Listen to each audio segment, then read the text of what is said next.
Lucien était un homme ordinaire, de ceux qui font tout dans les règles. Il travaillait, prenait soin de sa femme et croyait en l'amour. Jusqu'au jour où il surprit une conversation qui allait bouleverser toutes ses certitudes. Sa femme, Camille, avait un plan secret, et il en était la cible. Mais quand Lucien a décidé de prendre les devants, ce qui s'est passé ensuite a même surpris son avocate. Mais avant de commencer notre histoire, dites-nous en commentaire d'où vous regardez cette vidéo. C'est toujours incroyable de voir jusqu'où nos histoires voyagent. Lucien Marchand s'était réveillé ce mardi matin avec une boule au ventre qu'il n'arrivait pas à expliquer. Âgé de 34 ans, il travaillait comme responsable logistique dans une entreprise à Lyon et menait une vie que beaucoup qualifieraient de banale. Sa routine était réglée. Se lever tôt, prendre le petit déjeuner avec Camille, sa femme, partir au travail, rentrer à la maison et regarder un programme à la télé avant d'aller dormir. Rien d'extraordinaire, mais c'était une vie qu'il s'était construite à force de travail. Le problème, c'est que ces derniers mois, quelque chose avait changé. Camille n'était plus la même. Elle avait toujours été une femme élégante, parlant avec douceur. Elle travaillait comme consultante en mode et avait toujours été indépendante. Mais à présent, elle le regardait à peine. Les conversations étaient brèves, ses réponses sèches. Quand Lucien essayait de lui parler de sa journée, Camille détournait les yeux et prétextait la fatigue. Au début, Lucien pensait que ce n'était qu'une mauvaise passe. Tous les couples traversent ça, se disait-il. Mais la distance ne cessait de croître. Camille sortait de plus en plus souvent avec ses amis, surtout Amandine, sa meilleure amie depuis la fac. Amandine était divorcée, financièrement à l'aise, avec une personnalité bien affirmée. Lucien ne l'avait jamais vraiment appréciée, mais il respectait leur amitié. Un soir, Lucien rentra plus tôt que prévu. Une réunion annulée lui avait permis de quitter le travail plus tôt. En entrant dans l'appartement, il entendit des voix venant du salon. Camille et Amandine discutaient. Il s'apprêtait à annoncer sa présence, mais le ton de leur conversation l'arrêta net. « Tu n'as plus que quelques mois à tenir, Camille. 5 ans de mariage, ça change tout pour le partage des biens. Si tu demandes le divorce maintenant, tu n'auras pas droit à grand-chose, » disait Amandine d'un ton assuré. Le sang de Lucien se glaça. Il resta figé dans le couloir, incapable de croire ce qu'il venait d'entendre. « Je sais, Amandine, mais c'est de plus en plus difficile de faire semblant. Je ne supporte plus de jouer la comédie. Il est tellement ennuyeux, prévisible. Il ne m'attire plus. J'attends juste qu'on atteigne les 5 ans pour pouvoir partir avec ce qui me revient de droit, » répondit Camille, d'une voix glaciale que Lucien ne lui connaissait pas. « De droit ? Ma chérie, tu vas partir avec bien plus que tu ne le crois. La loi est claire. Après 5 ans, tu as droit à une bonne part de ses biens, surtout si vous êtes mariés sous le régime de la communauté réduite aux acquêts. Et s'il obtient cette fameuse promotion dont il parle tout le temps, c'est encore mieux, » ajouta Amandine en riant. Les jambes de Lucien tremblaient. La femme avec qui il partageait sa vie, ses rêves, son lit, attendait juste le bon moment pour l'achever financièrement. Il respira profondément, fit demi-tour et quitta l'appartement sans bruit. Il avait besoin d'air et de réfléchir. Dans les jours qui suivirent, Lucien fit semblant de ne rien savoir. Mais à l'intérieur, il était détruit. Chaque sourire de Camille lui paraissait faux. Chaque mot sonnait comme un mensonge. Il ne dormait presque plus. La nuit, allongé à côté d'elle, il se demandait comment il avait pu être aussi aveugle. Comment n'avait-il rien vu? Une semaine plus tard, Lucien décida de consulter une avocate. Il prit rendez-vous avec maître Sophie Blanchard, spécialisée en droit de la famille, recommandée par un collègue. Dans son cabinet, il lui raconta tout ce qu'il avait entendu. Sophie l'écouta attentivement, prenant des notes. Lorsqu'il eut fini, elle poussa un soupir et dit « Lucien, vous avez 2 options. La première, c'est de la confronter directement. Mais elle pourrait alors anticiper la procédure de divorce et prendre des dispositions pour se protéger juridiquement. La deuxième option, c'est de prendre les devants. Préparez-vous, protégez vos biens. Et si vous voulez en avoir le cœur net, testez ses intentions. C'est la seule façon de savoir exactement à quoi vous avez affaire. La tester comment ? Demanda Lucien, encore un peu perdu. Faites semblant de vivre une crise. Dites-lui, par exemple, que vous avez été licencié. Observez sa réaction. Si elle est motivée par l'argent, le masque tombera très vite. Et vous pouvez enregistrer la scène. En France, les enregistrements ne sont pas toujours recevables comme preuve principale, mais ils peuvent servir d'indice et appuyer votre dossier, surtout s'ils révèlent une intention de nuire. Lucien réfléchit quelques secondes. C'était une idée radicale, mais logique. Il avait besoin de certitude, de voir la vérité en face. « D'accord. Je vais le faire, » répondit-il, déterminé. Sophie lui expliqua alors comment protéger ses biens, faire un inventaire complet, transférer légalement des fonds sur des comptes séparés, conserver toutes les preuves. Lucien suivit chaque consigne à la lettre. Pendant 2 semaines, il organisa sa vie financière avec la discrétion d'un agent secret. Quand tout fut prêt, il lança son plan. C'était un vendredi soir. Camille préparait le dîner dans la cuisine. Lucien entra dans l'appartement, l'air abattu, les épaules basses, comme écrasé par le poids du monde. « Camille, il faut qu'on parle », dit-il d'une voix tremblante. Elle se retourna, une cuillère en bois à la main, le regard interrogateur. « Qu'est-ce qu'il y a encore, Lucien ?»« J'ai été licencié aujourd'hui. L'entreprise fait des coupes budgétaires. Je fais partie du lot. Je ne sais pas comment on va s'en sortir. On va devoir faire des économies, peut-être vendre quelques affaires. » Un silence glacial s'installa. Lucien scruta chaque détail de son visage. D'abord la surprise, puis ses yeux se plissèrent, laissant place à une colère froide. Aucune inquiétude, aucune empathie, juste de la rage. « Tu as été licencié. Comment ça, licencié ? Tu ne peux pas juste perdre ton boulot comme ça. Et maintenant, on fait comment ? Comment je vais maintenir mon niveau de vie ? Cria-t-elle en jetant la cuillère dans l'évier. Lucien resta calme, même si son cœur était brisé. C'était la confirmation qu'il redoutait. Camille ne l'aimait pas. Elle aimait son confort. « Camille, ce sont des choses qui arrivent. On trouvera une solution ensemble. »« On est un couple, non ?» tenta-t-il, comme pour être sûr. « Un couple ? Un couple ? Lucien, je ne me suis pas marié pour être pauvre. Je ne mérite pas ça. Tu es un incapable !»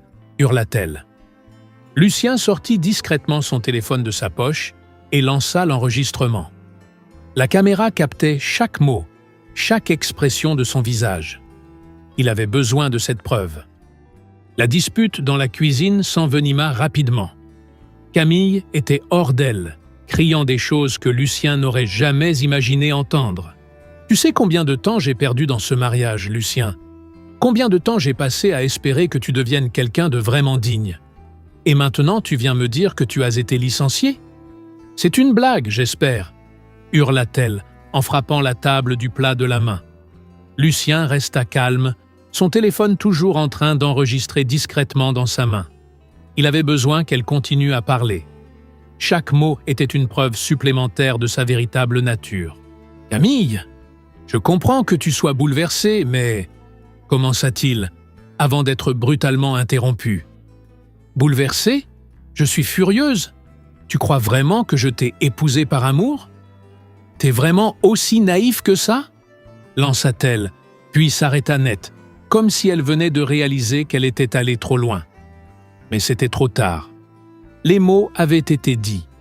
Lucien ressentit une douleur profonde dans la poitrine, mais il garda son sang-froid. « Qu'est-ce que tu veux dire par là ?» demanda-t-il d'une voix ferme.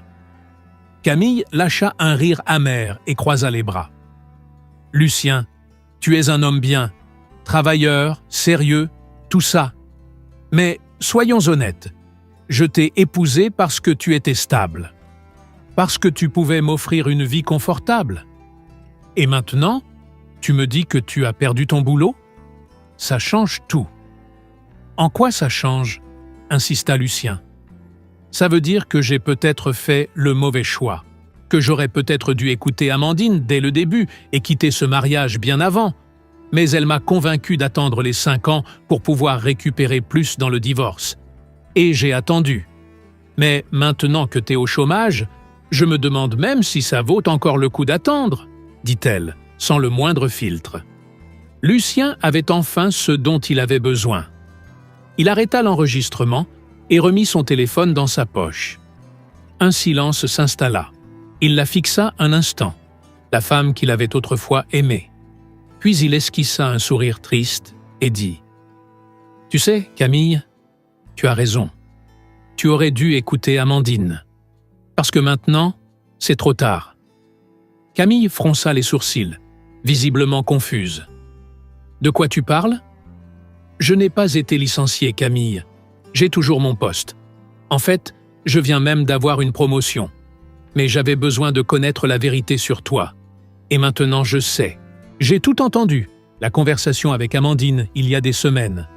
Le plan pour attendre les 5 ans afin de profiter du divorce. Et je viens d'enregistrer tout ce que tu viens de dire. Chaque mot. » Le visage de Camille se vida de toutes couleurs. Elle ouvrit la bouche, mais aucun son n'en sortit. Elle était sous le choc. « Tu m'as enregistré ? C'est illégal ?» finit-elle par dire. « Peut-être que ça ne sera pas recevable comme preuve principale, mais ça renforce le dossier. Et avec tout ce que mon avocate a déjà préparé, ce sera suffisant. J'ai déjà protégé mes biens, Camille. J'ai transféré légalement ce qui m'appartient sur des comptes séparés, j'ai tout documenté.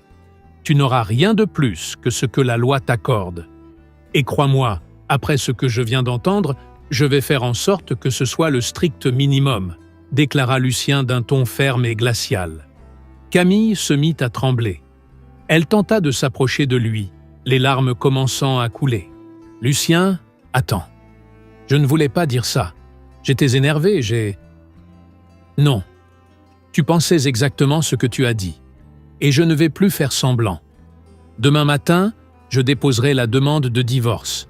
Mon avocate a déjà tout préparé. Tu peux rester dans l'appartement ce soir, mais demain, je veux que tu partes. On partagera tout selon la loi, mais n'attends rien de plus, dit-il en attrapant sa veste et en quittant l'appartement. Camille resta seule dans la cuisine, encore sous le choc de ce qui venait de se passer. Elle prit son téléphone et appela Amandine, mais elle n'arrivait pas à parler. Elle ne faisait que pleurer. Amandine, à l'autre bout du fil, tenta de la calmer, mais comprit vite que leur plan avait échoué.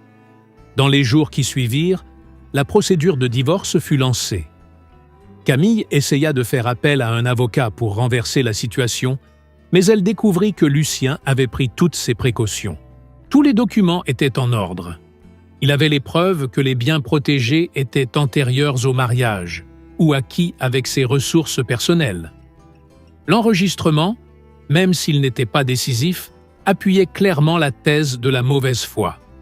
La nouvelle du divorce circula rapidement dans leur entourage. Les amis prirent parti.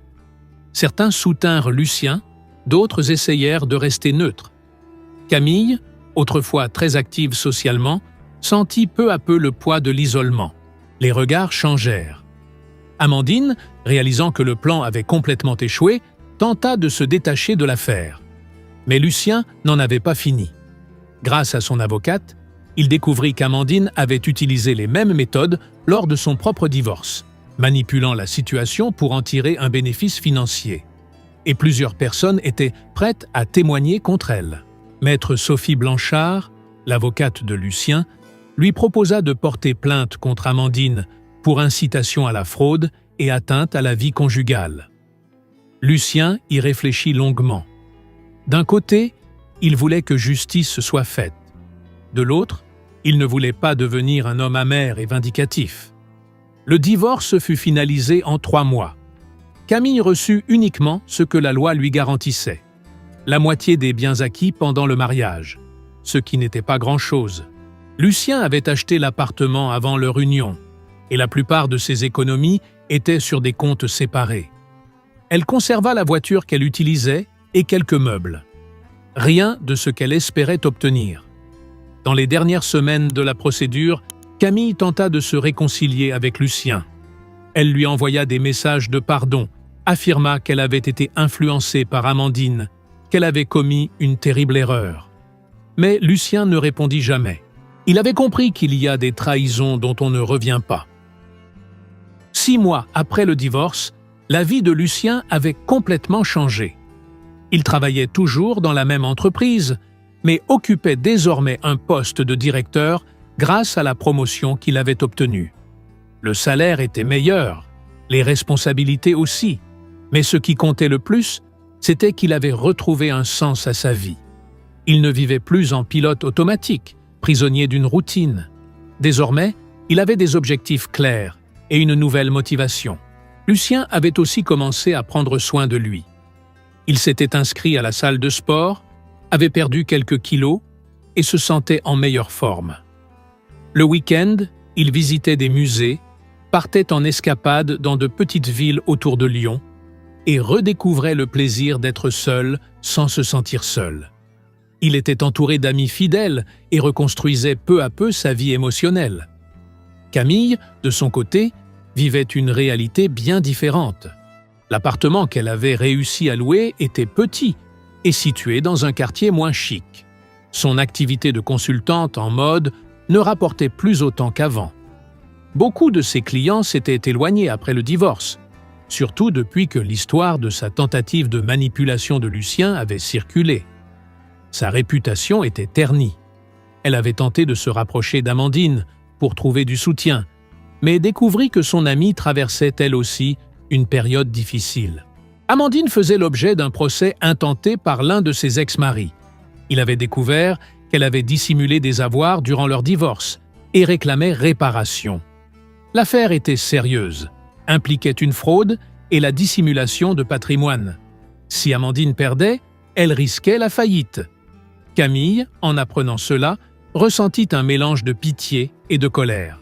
Après tout, c'était Amandine qui l'avait encouragée à suivre ce chemin, mais elle savait aussi que la décision finale lui appartenait. Elle ne pouvait pas tout lui reprocher. Un jour, alors qu'elle était assise dans un café du centre-ville de Lyon, Camille aperçut Lucien entrer. Son cœur s'emballa.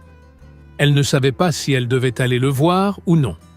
Lucien la vit également, mais ne détourna pas le regard. Il s'approcha de sa table. « Salut, Camille », dit-il, d'un ton neutre. « Salut, Lucien.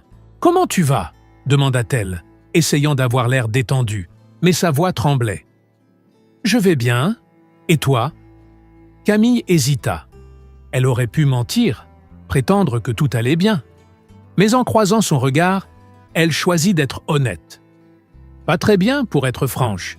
Ce n'est pas facile en ce moment. » À la surprise de Camille, Lucien s'assit en face d'elle. « Je suis désolé de l'entendre, » répondit-il, et il semblait sincère. Les larmes montèrent aux yeux de Camille. Elle baissa la tête et murmura « J'ai tout gâché, Lucien. Je le sais. Je ne m'attends pas à ce que tu me pardonnes, mais je veux que tu saches que je regrette sincèrement. Chaque jour, je repense à ce que j'ai fait. J'ai été égoïste, cruel, idiote. Tu ne méritais pas ça. » Lucien resta silencieux un moment, l'observant. Il pouvait voir qu'elle souffrait réellement. Une partie de lui ressentait encore de la colère, mais une autre, celle qui avait aimé Camille un jour, éprouvait de la compassion. « Camille, ce que tu m'as fait m'a profondément blessé. Ça m'a fait douter de moi-même, mais ça m'a aussi appris une chose essentielle. Je ne peux pas contrôler les actions des autres, seulement les miennes. Et j'ai compris que je devais apprendre à me respecter. Tu as fait tes choix, et aujourd'hui, tu en paies les conséquences. Je ne peux pas changer ça. Je sais. Et je ne te demande pas de revenir, ni même de me pardonner. Je voulais juste que tu saches que je suis désolé. Vraiment, dit-elle en essuyant ses larmes. Lucien hocha la tête. J'accepte tes excuses, Camille. Je n'oublierai pas ce qui s'est passé, mais je ne vais pas non plus garder de rancune éternellement. La vie est trop courte pour ça. Ils parlèrent encore quelques minutes de choses plus banales, puis Lucien se leva pour partir. Avant de quitter le café, il se retourna et dit « Prends soin de toi, Camille, et essaie d'être plus honnête avec les autres, et avec toi-même. » Elle acquiesça en silence, le regardant s'éloigner. Quelques semaines plus tard, Lucien reçut un appel inattendu. C'était Amandine. Il fut surpris. Ils ne s'étaient jamais vraiment parlé, et il ne s'attendait pas à ce qu'elle ait le cran de le contacter. « Allô » répondit-il méfiant. « Lucien, c'est Amandine. Je sais que tu n'as aucune envie de m'entendre, mais j'ai besoin d'aide, dit-elle d'une voix tendue. « De l'aide ? Tu es sérieuse » répondit-il, incrédule. « Je sais que je n'ai aucun droit de te demander quoi que ce soit. Ce que j'ai fait est impardonnable. Mais je suis en pleine procédure judiciaire.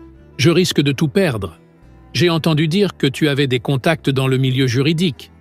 J'ai juste besoin d'une recommandation, de quelqu'un qui pourrait m'aider. » Lucien resta silencieux. Une part de lui avait envie de lui raccrocher au nez. Mais une autre part, celle qu'il avait développée au fil des mois, savait que la vengeance ne le mènerait nulle part. « Amandine, ce que tu as fait, avec Camille et avec moi, était ignoble. Tu as manipulé une situation qui aurait pu être résolue autrement. Mais je ne suis pas le genre de personne à souhaiter la chute de quelqu'un. Je vais te donner le contact de mon avocate. Elle est juste. Si tu es honnête avec elle, peut-être qu'elle pourra t'aider. » Amandine resta sans voix. Elle s'attendait à une porte claquée, pas à de l'aide. « Merci, Lucien. Je ne sais pas quoi dire. » « Tu n'as rien à dire. Essaie juste d'être une meilleure personne à partir de maintenant, » répondit-il avant de raccrocher. Quelques mois supplémentaires s'étaient écoulés. L'automne était arrivé à Lyon, peignant la ville de nuances d'orange et d'or. Lucien était assis sur un banc du parc de la Tête d'Or, observant les feuilles tomber doucement des arbres. Il venait de sortir d'une réunion importante au travail et avait décidé de faire une promenade pour se détendre. Alors qu'il était là, perdu dans ses pensées, son téléphone vibra. C'était un message de Sophie Blanchard, son avocate. Elle l'informait que l'affaire d'Amandine était désormais close. Elle n'était pas tombée en faillite, mais avait dû verser une somme importante à son ex-mari.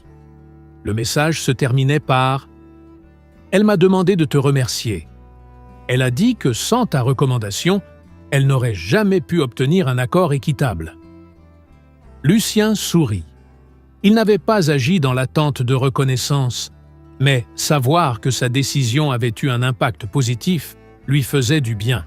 Dans les mois suivants, Lucien continua de se concentrer sur lui-même. Il s'était inscrit à un cours de photographie, une passion qu'il avait toujours voulu explorer sans jamais en avoir le temps. Il découvrit qu'il avait un vrai talent pour capturer l'instant. Ses week-ends étaient désormais rythmés par des sorties photos dans les environs de Lyon. C'est lors de l'une de ces sorties qu'il fit la connaissance de Nathalie. Professeure d'histoire, 32 ans, elle participait au même atelier de photographie. Ils se rencontrèrent lors d'un cours pratique dans le vieux Lyon. Nathalie avait un sourire chaleureux et une manière apaisante de parler. Ils commencèrent à discuter technique photo, mais très vite, la conversation dériva vers d'autres sujets. Voyage, littérature, cinéma. Lucien ne cherchait pas une relation. En réalité, il s'était promis de rester seul un moment, de se consacrer entièrement à lui-même. Mais Nathalie était différente. Il n'y avait ni pression, ni attente. Juste une connexion sincère entre deux êtres qui se comprenaient. Ils commencèrent à se retrouver après les cours. Café, balade en ville, exposition. Lucien lui parla de son divorce, de la trahison, de la douleur. Nathalie l'écouta sans jamais juger et partagea ses propres expériences. Elle aussi avait connu une rupture difficile et comprenait ce que signifiait se reconstruire. Un jour, alors qu'il marchait le long des quais de la Saône, Nathalie lui demanda « Tu as réussi à pardonner ton ex-femme » Lucien réfléchit un instant avant de répondre « Je crois que oui, pas dans le sens d'oublier ou de vouloir revenir en arrière. mais dans le sens de ne plus laisser la colère gouverner ma vie. J'ai compris que garder de la rancune ne faisait que me blesser davantage.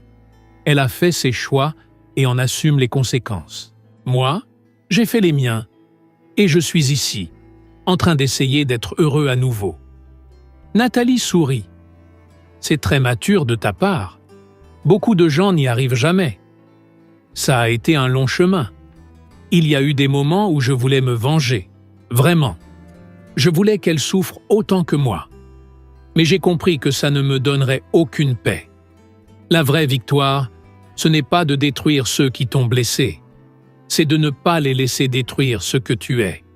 Nathalie lui prit la main et ils continuèrent leur promenade en silence, profitant simplement de la présence l'un de l'autre. De son côté, Camille essayait aussi de reconstruire sa vie. Elle avait déménagé dans un appartement plus agréable, retrouvé quelques clients et peu à peu, elle retrouvait une certaine stabilité financière. Mais plus important encore, elle travaillait sur elle-même.